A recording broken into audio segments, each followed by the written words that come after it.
जावेद के हाथ खाली थे पर मन उससे भी ज्यादा खाली था। शहर की तेज भागती रोशनियों से चुभती थी। वो रिक्शा चलाता था पर हर शाम हिसाब बराबर नहीं होता था। चिंता एक भारी चादर की तरह उसे ओढ़े रहती थी। रात के खाने के बाद उसकी पत्नी रूमिया ने धीरे से कहा, दूध वाले का हिसाब 3 महीने से रुका है जावेद, बाजार वाले भी इंतजार कर रहे हैं। जावेद ने नजरें झुका ली। वो अपनी हार स्वीकार नहीं करना चाहता था पर वो जानता था कि उसके पास कोई जवाब नहीं है। वो पिछली रात छत पर आया। आसमान में तारे थे पर उसका दिल अंधेरे से भरा था। उसने फुसफुसाकर शिकायत की, या अल्लाह, तू कहाँ है? क्या तू मेरी आवाज सुन भी रहा है? मेरी परेशानियों का कोई अंत क्यों नहीं है? तभी अजान की धीमी आवाज हवा में गूंजी। फज्र, सुबह का समय था। जावेद सालों से नमाज पढ़ता था पर अक्सर वो बस एक रस्म होती थी, जल्दी जल्दी अदा की गई ड्यूटी। आज उसे लगा जैसे आवाज उसे बुला रही हो, दौड़ो मत, ठहर जाओ। उसने मुसल्ला बिछाया। जैसे ही उसने अल्लाहु अकबर कहा, दुनिया की सारी आवाजें, चिंताएं और हिसाब किताब एक पल के लिए रुक गए। ये नमाज अलग थी।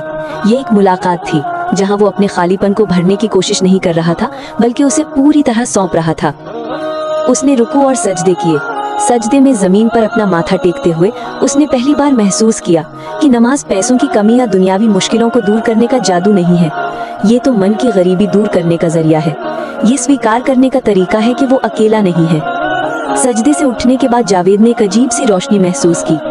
उसके हाथ अभी भी खाली थे, रिक्शा अभी भी पुराना था पर उसके दिल में अब दौलत थी, सब्र और शुक्र, यानी कि धैर्य और आभार की दौलत। वो उस दिन रिक्शा चलाने निकला तो थकान गायब थी। मुश्किल ग्राहक आए, कम कमाई हुई पर उसके भीतर का शांति का महल हिल नहीं रहा था। अब वो केवल हिसाब नहीं कर रहा था बल्कि हर पल में ईश्वर की मर्जी ढूंढ रहा था। उसने शाम को रूमिया को बताया, रूमिया, पैसा आएगा और जाएगा। नमाज ने मुझे सिखाया है कि मेरी सबसे बड़ी दौलत मेरे विश्वास में है। हम अपनी पूरी कोशिश करेंगे और बाकी सब उस पर छोड़ देंगे, चिंता मत करो। उसके शब्दों में एक ऐसा सुकून था जो किसी बैंक बैलेंस से नहीं आ सकता था। और तब से जावेद की जिंदगी बदल गई, ना अमीरी से बल्कि आजादी से। वो अब अपनी आत्मा के बोझ से आजाद था। लोग पूछते, इतना सुकून कहाँ से लाते हो? वो मुस्कुराता और कहता, शक्ति तो नमाज में है। उसने अपने फोन पर एक पोस्ट भी किया, #नमाज की ताकत। अगर आपको ये कहानी पसंद आए तो वीडियो को लाइक करें, चैनल को सब्सक्राइब करें और कमेंट में माशाअल्लाह जरूर लिखें।